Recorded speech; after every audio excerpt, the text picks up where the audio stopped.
I do not believe that any of us have dreams that were not given to us for the purpose of accomplishing those particular dreams. If you feel you have something to give, if you feel that your particular talent is worth developing, is worth caring for, then there's nothing you can't achieve. You're a success every day. Success is a daily thing, not a destination thing. So many times people have a tendency to devalue the moment, today. What they do is they greatly value the destination.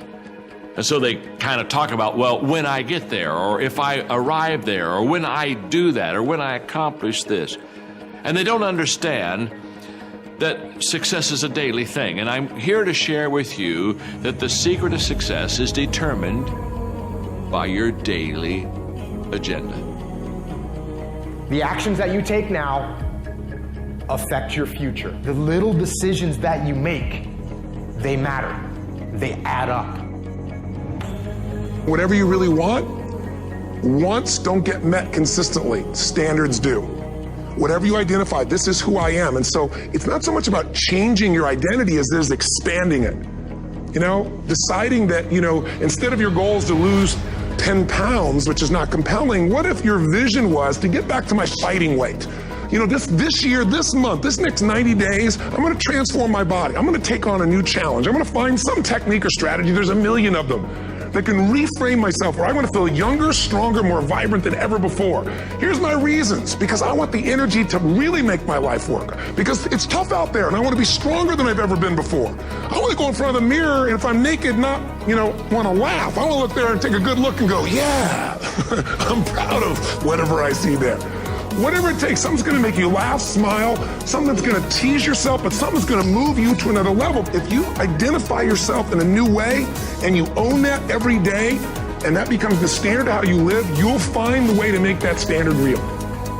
If you don't work out, you don't get a muscle, right? So I always tell people there's a daily practice like priming. If you don't do that, if you get up and you just have no discipline whatsoever, you get no value of anything. And diets don't work when you don't do them. Exercise doesn't work when you don't do them. But most of the people have some experiences that they want to shift. And once you shift those things, your whole life changes. But life is constant growth. My life isn't here because I went to one seminar one time and now my life is fit for life.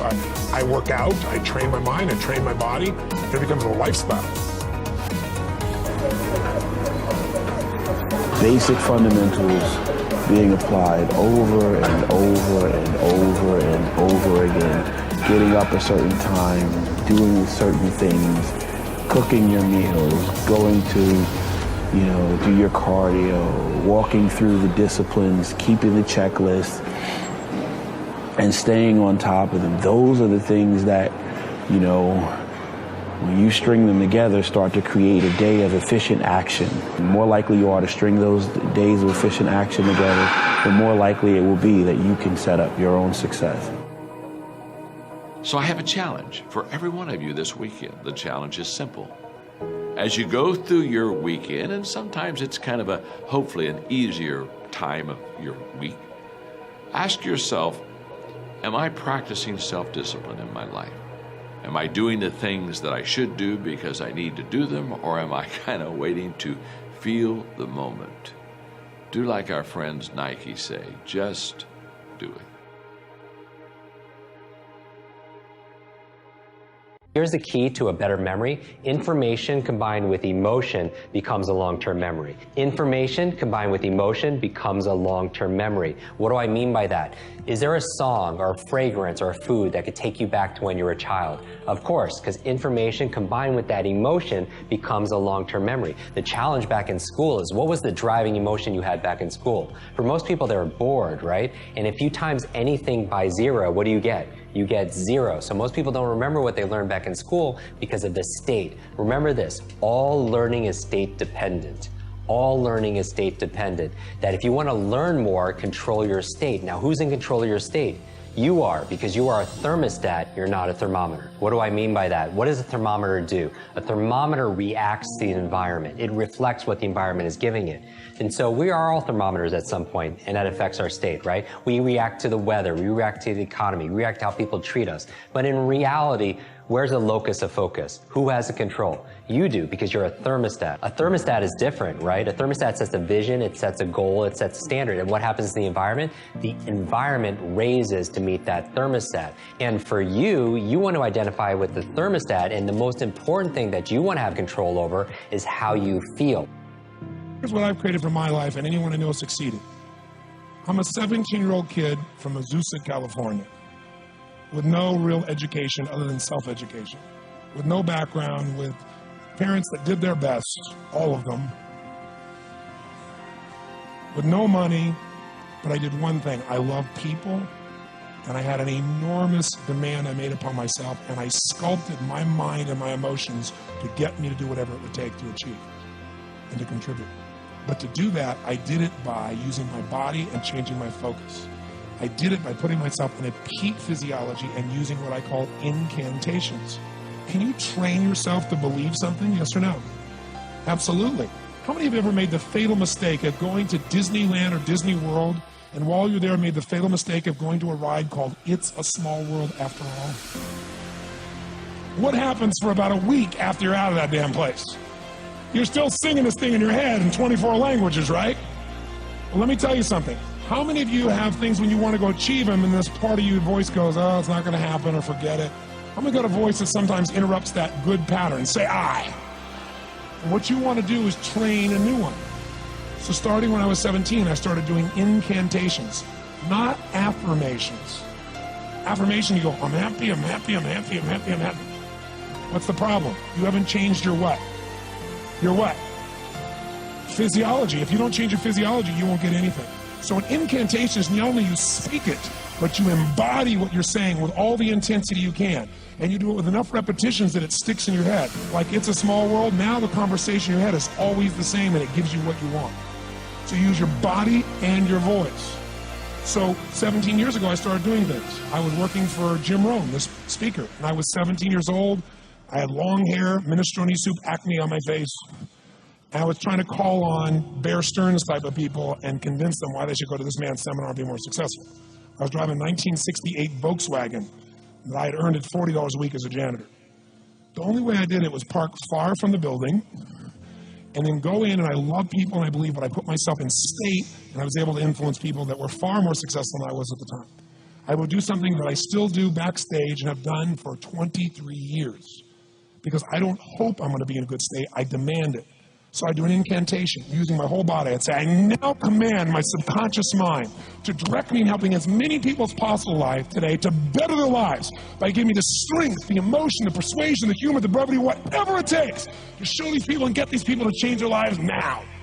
And I would do that literally driving in my Volkswagen to a meeting in LA on the freeway for 40 minutes. People are looking at me, I'm screaming at the top of my lungs. They're going, I know he's a serial killer. I know he is.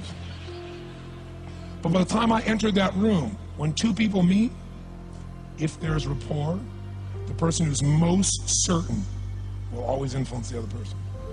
And I was totally certain, and they were trying to get revved up to certainty. Do you agree with this? Yes or no? I do another one because I was poor. I changed my mindset. I kept doing things, but I never got beyond it. I'd say God's wealth is circulating in my life. His wealth flows to me in avalanches of abundance. All my needs, desires, and goals are met instantaneously by infinite intelligence, for I'm one with God and God is everything. And I would imagine the abundance in my life, and I would feel so grateful. And a year later, I went from making $38,000 a year to making $1 million a year in 1 year. Here's how you develop a passion. It starts as a minor area of interest. You gain areas of interest by encountering a lot of stuff. So if you haven't encountered a lot of things in your life, go out there and encounter stuff. Go sailing, go take a dance class, go study neuroscience, like whatever it is, just encounter a whole bunch of very broad, diverse things. From that, you're gonna get sparks of interest. Like, oh, I actually found that interesting. I wanna learn more.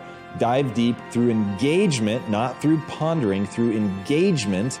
You're going to realize whether something is going to turn into an area of fascination. So as you go deeper into it, you're going to either become fascinated or you're not. If you're not fascinated, move on. If you are fascinated, then that's an area where you're going to ask yourself one very simple question. Do I want to become the best in the world at that thing? If you do, if you want to become truly extraordinary in that thing, then go down the path of gaining mastery. Now, the reason I think that it's wise to ask that question going in is when you frame it of, I'm going to become the best in the world at this, immediately people understand the amount of time, energy, and weight that it would take to become truly great at that thing. And I don't think that passion can happen unless you're becoming truly great at that thing. That's part of passion. I don't think people are deeply passionate about something that they really suck at. And I'll give you an example. I love video games. I absolutely love playing first-person shooters. I learn a lot from them. I get a lot out of them. I really just intrinsically enjoy the time. It has both that sense of eating a cake because it's just fun in the moment, and I pull from it life lessons, business lessons. I practice getting out of the sympathetic nervous system into the parasympathetic nervous system. It's literally gamified, so I'm getting better. I have points. I can, have my improvement turned into metrics. It's all of it I really, really enjoy. But I won't say that I'm deeply passionate about it because I'm just not that good at it. So it's one of those things, if I really wanted to develop a deep passion for video games and put it at the center of my life, that then I would set down that path of really practicing. Now, this is the most important thing that passion will do for you, which is it's going to pull you through boredom. It's going to pull you through the hard times. And that's why it's really got to be something that you just are prepared to become great at. Because when you're prepared to become great, there's just these insane moments of boredom, repetition, and all of that. And if you have this burgeoning passion coming out of that, that's what's going to give you the energy to get through it. So it's this symbiotic relationship between a developing passion and how hard it is to actually really get great at something. So the things you get great at need to be something that is this developing passion. So there you have it. That's how you do it, and that's why you do it.